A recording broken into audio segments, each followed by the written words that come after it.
pas content. Il y a les enfants qui sont séparés de leurs parents. Ouais, ils sont séparés de leurs parents. Aux États-Unis, les migrants adultes ont été séparés de leurs enfants, ce qui fait grincer beaucoup de dents, particulièrement en France. Bonjour à tous et bienvenue à l'heure des pros. Séparer les enfants des parents, cela renvoie dans notre imaginaire au camp de la mort. Durant la Seconde Guerre mondiale, chacun a en mémoire ces scènes de fiction. Chez Steven Spielberg ou chez Claude Lelouch. Oh putain! D'accord, non mais ouais, mais t'es un malade toi, mais qu'est-ce que tu fous Pascal Pro? Allô, Jean Forisson, mais détends-toi du slip, il y a des mamies qui ont canné pendant l'interlude, t'es un fou toi. Tu mets pas 2 secondes de blanc entre scènes de fiction, des films de Steven Spielberg ou de machin chose, je veux dire. Mais ça c'est votre putain de novlangue de journaliste, ça aussi. Mesdames et messieurs, bonsoir, nous nous retrouvons aujourd'hui pour le grand débat qui oppose... Arrêtez avec ce truc, ça se retourne contre vous. Tu dis, on a tous en mémoire ces scènes de fiction, des films de... Tu mets pas un blanc entre les deux, putain, mais t'es un malade, toi. Bon, en même temps, on peut les comprendre, hein, ils sont un peu en PLS sur les plateaux de télé. Et encore en France, c'est rien. Aux États-Unis, ils en peuvent plus. Le ministre de la Justice, là, galère un peu. Nazi Germany, concentration camps, human rights violations. Laura Bush has weighed in, Michelle Obama, Rosalind Carter, got all the first ladies going back to Eleanor Roosevelt. She's apparently weighed in as well. General Sessions, what's going on here? Well, it's a real exaggeration. Of course, in Nazi Germany, they were keeping the Jews from leaving the country. Ouais, enfin, d'accord. Oui, c'est vrai qu'il les laissait pas partir. Parce qu'il les tuait non, ça tient pas, ton truc tient pas. Il est encore plus mauvais que Gérard Collomb, lui. Mais bien évidemment, ce climat de tension internationale, qui touche aussi l'Europe, dû à l'immigration massive, aux migrants, fait également les beaux jours de certains politiciens, et particulièrement à droite, le nouveau grand espoir de la droite, monsieur Laurent Wauquiez. Lui, il en peut plus. Ça y est, c'est le grand soir pour lui. Il peut mettre en avant sa vision d'une France forte, d'une France fière de ses racines, d'une France ancrée dans les identités. Il n'en peut plus. Laurent Wauquiez, il s'auto-retweet. Ouais, il fait des tweets. Non, j'ai encore mieux que ce que je viens moi-même de dire. Vous avez tort, l'autre moi-même. Parce qu'en fait, c'est ça que j'ai dit encore mieux que moi-même il y a 2 secondes. Eh bien moi, je crois tout le contraire. Je crois qu'il faut des racines bien plantées dans le sol. Je crois à la continuité historique. Je crois à la transmission. Bravo, mon Lolo, je te jure, mon petit cœur de prolo bat la chamade à te voir comme ça. Je te jure, j'ai l'impression d'entendre le général de Gaulle, ça m'enfilerait presque la Gaule. T'es juste au courant, par contre, mon petit Lolo, que le problème quand on surfe sur la vague, migratoire ou non, pour prendre de la hauteur, c'est que c'est à double tranchant, parce que le principe d'une vague, c'est qu'à un moment ou un autre, ça finit toujours par se péter la gueule. Mais heureusement, rassurez-vous, pour contrer cette démagogie populiste, il reste encore la gauche en France, qui certes n'est plus vraiment représentée par nos hommes politiques, mais en tout cas, qui vibre toujours dans le cœur du journalisme français. C'est ainsi que Libération est partie en croisade contre ces oppressions, contre ce racisme qui ne dit pas son nom, contre toute cette haine qui inonde notre société gangrénée par la maladie de la haine et les pires heures de notre histoire. Et oui, ils ont le courage de poster des articles courageux. Europe, on ferme, ou encore un petit peu plus vieux celui-là, cabinet blanc de la République. Bravo, là aussi j'ai envie de vous applaudir, ça c'est courageux. Aujourd'hui, d'avoir dans notre société le courage de dénoncer ces oppressions systémiques, de dénoncer ces gens qui sont rejetés à cause de la couleur de leur peau. Tiens, j'ai envie de voir, moi, le visage de cette rédaction de courageux héros. Oh là là. Ah oui, je m'attendais pas forcément à ça non plus. Comme dirait Valls, là, ils sont là les whites en fait. Alors n'étant pas le premier à constater le caractère légèrement monochromatique de la rédaction de Libération, ceux-ci ont décidé de faire taire les rumeurs conspirationnistes, les rumeurs racistes, en s'auto-fact-checkant. Oui, ils se sont auto-fact-checkés, parce que c'est eux qui font le fact-checking avec le Décodex. Donc eux, c'est le check news, et donc ils ont dit « Ah, il paraît que Libération, il n'y a que des blancs, c'est ce qu'on va voir !» Et ils ont fait un auto-fact-checking, un énorme article, qui en arrive à la conclusion suivante. Ouais, il y a quasiment que des blancs. Ils le disent, on est désolé. Nous sommes désolés. Oui les gars, le problème en fait, c'est que quand tu t'auto-fact-check, c'est pour débunker le truc qu'on vous a envoyé à la gueule en fait. Parce que oui, mais c'est ça. En fait, les mecs, ils ont dû dire « Oh putain, il faut qu'on se fact-checking. » Ouais, ce fact-checking, les gars. Je sais pas ce que ça veut dire, mais ils ont dit que si tu te fact-checking, c'est bon, t'es dans le camp du bien, il y a plus de problème. Non, si vous fact-checker, mais pour dire qu'ils ont raison, les gens qui vous attaquent, ça sert à rien en fait.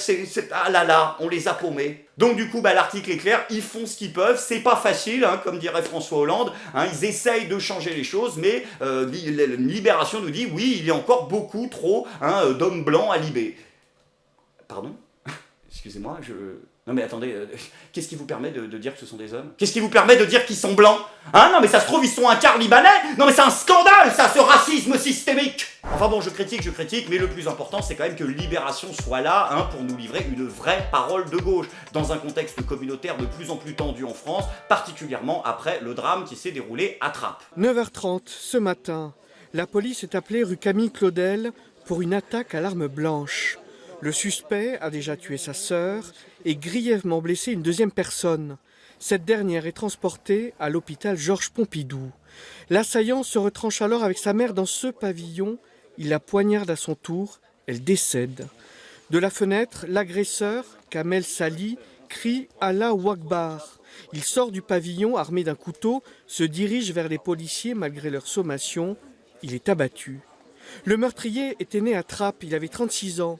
Condamné et fiché pour apologie du terrorisme en 2016. Mais là aussi, soyez rassurés, notre ministre de l'Intérieur, Gérard Collomb, s'est immédiatement rendu sur place.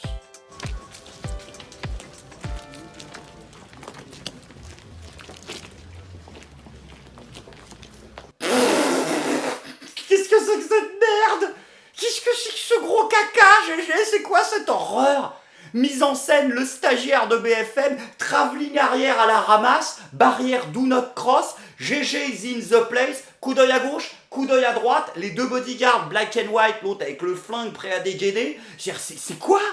Mais c'est minable ! On dirait une vieille série policière des années 80.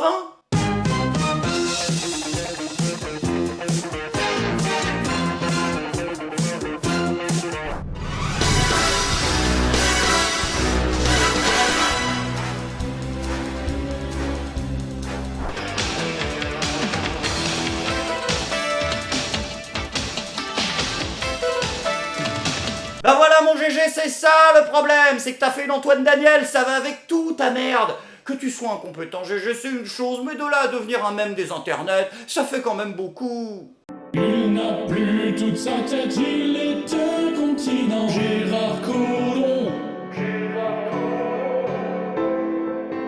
Donc du coup, ce premier épisode du reboot des experts à Trappes, c'était pas vraiment terrible, hein, on a eu le droit à un casting un peu merdique, hein, et on a dû se contenter de Gérard Collomb qui nous explique face aux caméras que tout ça n'a rien à voir avec le terrorisme islamiste, que ça n'a rien à voir avec l'État islamique. Pourquoi ? Parce que l'individu en question était un déséquilibré mental et que donc il ne pouvait pas suivre des directives précises et structurées provenant de l'État islamique. Aujourd'hui, on a plutôt quelqu'un avec un problème psychiatrique c'était plutôt un côté, on va dire, de déséquilibre, plutôt que quelqu'un d'engagé et quelqu'un qui pouvait, par exemple, répondre aux ordres et aux consignes d'organisations terroristes. Bah oui mon GG, sauf que le problème justement c'est que ton truc c'est de la merde. Pourquoi ? Parce que ça fait plusieurs années maintenant que l'État islamique répète à tout le monde, c'est même sur toutes les chaînes de télé, qu'ils n'ont plus une organisation structurée, militaire, avec des ordres et une hiérarchie, parce qu'ils n'ont plus les moyens de l'avoir, et que donc ils ont changé de méthode, et que maintenant ils demandent à tous les déséquilibrés de la planète, à tous les loups solitaires d'agir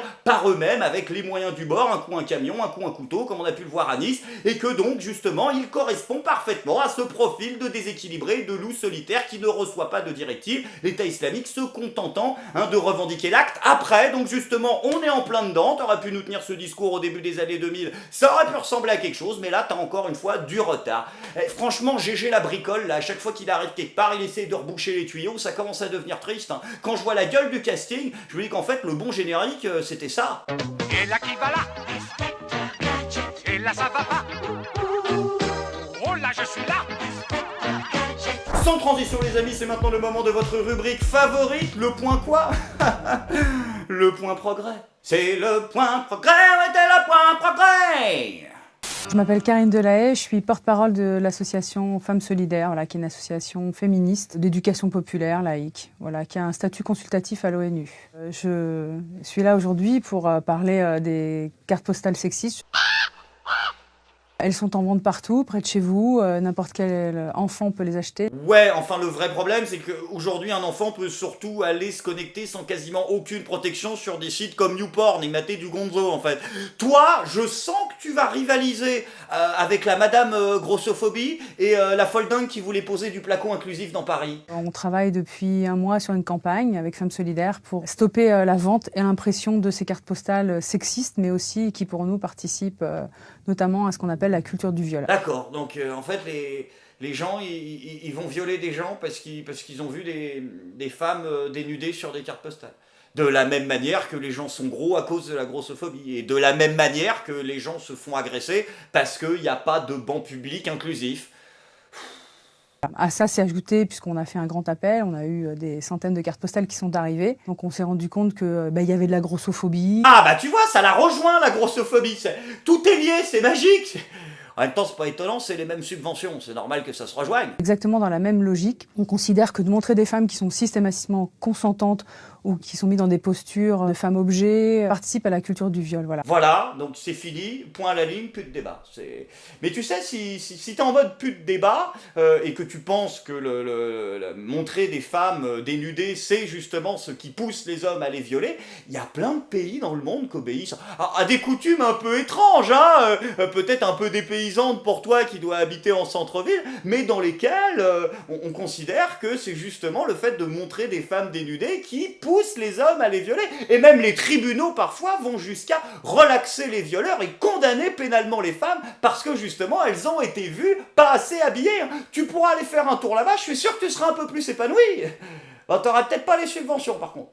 Et tu serais peut-être pas en vie longtemps aussi. Mais bon, c'est un détail, hein. Je suis pas content.